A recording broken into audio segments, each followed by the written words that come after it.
Big Show. I must dig my dig in the mashed potatoes. Go hog.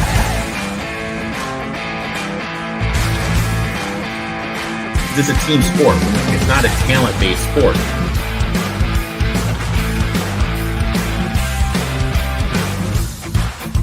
We got Bobby fucking Petrino back. If I'm honest with myself right now,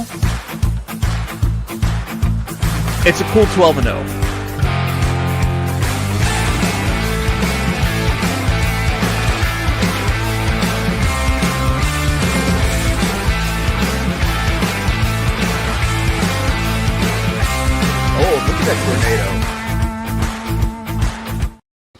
That's right, folks.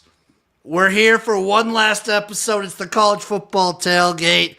It is the national championship preview. I am XFL Jim.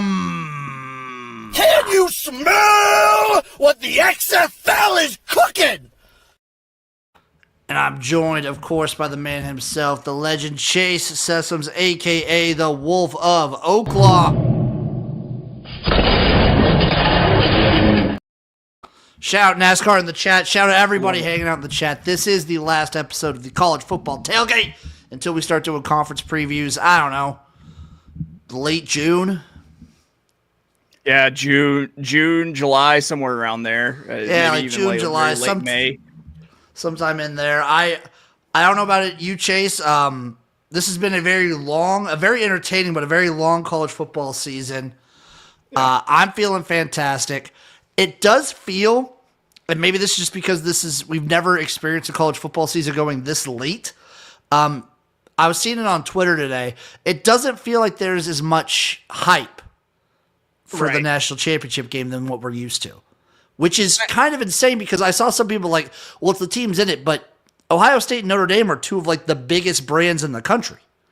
Yeah, they're absolutely the biggest brands. I don't know. I think it's maybe a little bit of fatigue because, like, with the way that everything is with the college football playoff now, with the 12 teams, with the at-large bids, with the the group of 5 conference getting one game in, like every week has been consequential. So, like, we're just kind of jaded to consequential football, I think. I think it's just, for me, it was the regular season was one of the most entertaining regular seasons I've ever had of college football. Bowl season has been one of the most entertaining bowl seasons I've ever experienced because not even just the playoff games, but just the regular bowl games were so stupid and so fun. And then we have the playoff games, which were very entertaining, very fruitful. But the season started in August, and I've talked about this with Eric before in regards with the Canadian football season that starts in early June, late May. The preseason starts in May, and they go till literally November, sometimes early December. It's a long season. It's a trek. We finally made it. Because usually the national championship game is it'd be last week. Yes. Because they do the playoffs on New Year's, then they take a week off, right? Right. It would be. They take the week off, and then it would have been the 13th. So we're kind of a week past already when we should be talking about oh, what a great season it was. What a fantastic championship game we just watched, and now we're still gearing up for it. I don't know if you move the playoffs up. I don't know what you do. This is something I'm noticing just a little. The season's been fantastic. I've loved every second of it, but it is a little long. Yeah. I mean the way that they talk about still possibly expanding it even further, it's only going to make the season even longer because now we're talking last week of January going into the first weekend of February even. And I think the other factor that we have to come to terms with as much as you and me are very much college football is up here, everything else a little bit whatever. NFL dominates the news cycle. NFL dominates everything. Hard to compete with the NFL playoffs, especially when it's we just had the divisional rounds, which were crazy, and now we get the national championship, and then now everyone's talking about the conference matchups from the NFL. Right, yeah. NFL rules all. I don't know. It's I firmly believe that NFL games shouldn't be played on a Saturday anyway. Agreed. and it's a good time for the college football to shine on a Monday during the playoffs. So we get Notre Dame versus Ohio State. Not the matchup I would have preferred. I was really, really rooting for Arizona State to kind of like pull it out over Texas and kind of make a run, but it wasn't meant to be. Yeah, I saw like the priest at like the Catholic Church at Arizona State. Like the first thing he said was it was targeting. Yeah, in his homily, he's right. He's right. But this is a matchup. Notre Dame with an opportunity to win their first national championship since forever. 1988. It's a long time. Jesus. Yep, Lou Holtz in 88. In the 88-89 season. Yeah. NASCAR says if you told someone 3 years ago how the season would end up, you're getting jumped. Probably. Ohio State with a chance yet again with a new iteration of the playoffs to get the first win in playoff history. That's crazy. They did it. They did it with the 4 team. Can they do it again with the 12 team? We'll find out. We're gonna find out. I have a couple bets on the docket. I gotta find a parlay to do. I actually have something instead of a parlay that I kind of drummed up a little bit. But here's my first bet. I've got a bunch. Chase has a few too. I'm going Travion Henderson over 16.5 receiving yards. I really only need like 1 or 2 breakout. You saw it with the screenplay. I think they kind of go back to that because I think Notre Dame is going to take a page out of Texas's book and try and limit Ohio State in their big play capability and kind of keep everything in front of them, which opens up the screen game quite a bit. And I think Henderson is going to be their go-to guy for the screens. Judkins seems to be more like a just pound the rock right in their face guy. And I think that opens up Henderson here. I got it at minus 110, over 16.5 receiving yards for the boy. I've got 2 player props, and they both kind of have to go with what I think the final outcome will be, which we'll save for the end. I'm going to take the over on Riley Leonard passing yards, over 177.5. It's pretty juiced up to minus 125. I'm still going to take it. Listen, if Notre Dame's going to do anything, it's going to be he needs a big game. He needs a big game. They're going to try to make Notre Dame one-dimensional, shut down the run game, and it's going to fall squarely on Riley Leonard's shoulders. So regardless if they win or lose, I still think he's going to be slinging the rock a lot, so I'm taking the over there. On a similar note to that, well, my last one was, I'm taking Will Howard over 9.5 rushing yards. I think we're actually going to see a little bit of design run from Will Howard in this game. He's shown the capability to get it with scrambling. I think they'll have some short yardage situations for him. I think he'll be able to get it. It's all the way. It's juiced down to minus 115, but I still like it quite a bit because I think they're gonna be attacking the man. I'm taking Will Howard over 9.5. I got something that's Will Howard also, but it's going to be a little bit less Welch's grape, a little less juiced up. It's going to be it's minus 105. I'm taking under on Will Howard's passing yards, under 252.5. Those go hand in hand. Those work. Those go hand in hand because, like you said, you can kind of see the short pass screen game, the Notre Dame playing sort of the shell, not letting themselves try to get burnt deep with big plays, and I think that could really limit the amount of yards that Will Howard ends up stacking up. I can agree with that. I think this might be a sneaky, and I don't know if Chase is has something built up for the future. But this could be a sneaky unders taker sort of game. True. And I don't hate that. I'm playing it. I'm going to do it. I'm taking Quinshawn Judkins over 56.5 rushing yards. I think this is kind of like a breakout game for him. The Notre Dame injuries will start to pile up. I get that Texas sort of kept him under wraps aside from the touchdowns he got. Right. I don't think Notre Dame has the front that Texas had. And I think he's going to kind of break out here. I think Henderson's going to get it in the passing game. I think Judkins is going to get it in the running game. So I took Judkins over 56.5 rushing yards. There you go. I like it. I've been a fan of that kid since he's been at Ole Miss. He's so good. He's so. Also, did you see the difference in Instagram posts between him and Travion Henderson? Henderson is like thanking God, going crazy, being so humble, and Judkins is like, kill. I'm just gonna kill. Yeah. Kill, murder, it's kill. It's how he runs the ball too, you know? I love it. I've got one more prop, Chase. I got one more player prop. Go for it. It's the national championship game. We need a first touchdown here. I think Ohio State's going to score first. I think they're going to make a statement. And I'm not going to go Jeremiah Smith because I think what teams have done is they've keyed in on him. Ibuka was a good choice, but I am taking one man to redeem himself, one man who also got a lot of targets last week against Texas. First touchdown, give me Carnell Tate plus 810. Carnell Tate. Carnell Tate plus 810. You said Tate, not Tate. No, you can say Tate. It's Ohio State. It works out. Yeah, that works too.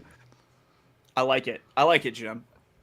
Yes, he does, NASCAR. Yes, he does. Okay, Chase, that's it for the I have one more prop, but it's a game prop. It's shortest touchdown over 1.5 yards at plus 120. Okay. Yeah, I'm just totals and money line and spread left. Lay it on me, because that's all I got too. I probably tipped my hand a little bit with my over on Riley Leonard passing yards, my under on Will Howard passing yards. Listen, we're not you got to factor in the Ryan Day of it all. I've been saying it all season. And listen, it's come to fruition once. Whenever they played Michigan. Tell me a more consequential game for Ryan Day than the Michigan game this season. It's fair. These are the games that matter at Ohio State, and those are the games that he fucks up. So I am going to put my nuts on the line here, and I'm going to say Notre Dame wins it outright. I'm taking Notre Dame on the money line plus 275. Woo! I love it. Catholicism. Bang! I went the opposite way. I feel like Ohio State is on like a complete fuck it revenge tour. And I think Notre Dame's injuries finally catch up to them. And also, this is a Notre Dame in a national championship situation. The last couple times we've seen it, they've fallen flat on their face. To be fair, those were against Nick Saban Alabama teams. Different beast. Completely different beast. But I still expect it to happen. I took Ohio State. I got him at the closing line, so I didn't even have the 9. I got Ohio State minus 8.5 at minus 105. So if I think Notre Dame is going to win outright, it would be foolish of me not to take an alternate spread that I can get plus money on, right? Fair. I'm taking Notre Dame plus 7.5 because I'm getting even money on it. Notre Dame wins. NASCAR's going to rage because they rejected his college offer. Give me Ohio State. I'm rolling Ohio State here. I'm taking the over 45 You're not and a half. the only person that Notre Dame has turned Also down. true. Just Also for true. the record, There's a lot of people. The first 3 quarters of Rudy is him just getting turned down from fucking Notre Dame. I'm taking the over 45 and a half in this game. They're closing the dome like cowards. They're going to make it so that the weather doesn't play a factor. Yeah, give me the over. It's going to be pointsy. I'm gonna take an alternate under here, juiced up because I've missed on some unders, but I'm gonna go under 46.5, minus 150. So you and I are complete polar opposites for every aspect of this game. It sounds like A little bit to an extent. Eric crying about the Lions. Uncle Rico had a busy day at work today. yeah, he's still grinding. That boy working. That boy nonstop working. My last bet, Chase. Do it in the Super Bowl. I'm doing it in the national championship game.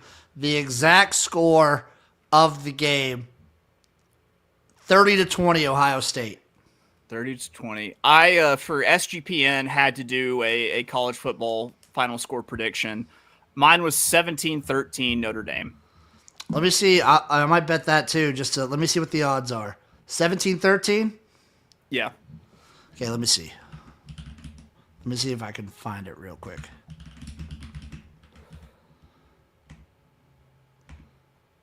$17-13, 375-1. That's not what I would like odds wise. Don't worry, dude. My Ohio State 30-20 is 250-1. Oh wow. So yeah, they're seeing a high scoring game. They're seeing Ohio State winning big. I don't see it, man. It's the fuck Ryan Day and his beard Black Beauty are gonna fuck some shit up. Yeah, this is like a Ryan Day. This is the redemption that they need for the Michigan loss, and this is like classic Ryan Day lose situation. He loses and he's on the hot seat again. I just hope it's a good game. What was it? Is it the last 2 or 3 years the national championship's been a bust? Yeah, absolute bust. Hell, going back to like LSU in like 2020, like it's been nothing. I'm trying to think. I'm trying to think when was the last like really good, because we've had good like playoff games in the 14 playoffs. So right. Let's see. Matchup. I'm trying to remember the last entertaining national championship. So last year, obviously not. The Michigan 34, Washington 13. The one before that, no. Georgia 65, TCU 7. God damn, bad. I'd forgotten that one. That one was real bad. But the TCU story that whole season was awesome. Georgia 33, Alabama 18. Not really. Alabama 52, Ohio State 24. No. LSU 42, Clemson 25. No. No. Yeah. Clemson 44, Alabama 16. No. No. Here it is. The Tua game. It was the Tua game. 26-23, Alabama in overtime over Georgia. Yeah, that has to be the last one. Was that like that is the last entertaining national championship? Before that, though, it was like Clemson, Bama. Those were both all time. Yeah. And then Ohio State crushed Oregon in the opening one. Right. So the entire 4-team playoff like history, we had all of 1, 2, 3 good national championships. Yeah. God. Yeah. I don't know. But also we had back then, we don't have the parity that we have now because we don't have they didn't have the transfer portal, they didn't have NIL. Also, I think this just goes to prove that like college football is more than just the national championship. Like the NFL is the Super Bowl and the college football is the regular season. Like the magic happens in the regular season. It actually, I mean, it matters. We thought it wasn't. People said that it wouldn't matter with the 12-team playoff, and what did we find? We found that it mattered even more. Chase, before we sign off, what was your favorite storyline of the college football season? Oh, it was the player from Alabama getting dismissed from the team after sending an unsolicited dick pic to Kalen DeBoer's daughter with the question, "You want this horse?" That one was great. My 2 favorites were the Georgia like players not knowing how to drive. Yeah. And just the emergence of the Calgorithm was like, for me, was beautiful. That was delicious. Didn't translate to wins, but it was beautiful. God, they talk so much shit. It's so great. It was, dude, they beat Auburn. They beat Auburn. They beat Auburn. All right, folks. This is it. This is the big one. We'll see you guys next season. We'll see you late June. Well, I mean, we'll see you next week. We'll see you Saturday for Gym Rats because we're transitioning over to college basketball, baby. Yeah, man. It's we've already started. We're already slinging those Saturday basketball picks. I went 3-3 last week. I'm not sure what you did. I went like 4-1, 4-2, and then I hit my parlay. I hit my college basketball parlay too. Pays to tune into Gym Rats then. Damn right. All right, folks. Love you guys. Enjoy National Championship. We'll see you next time on another episode of the College Football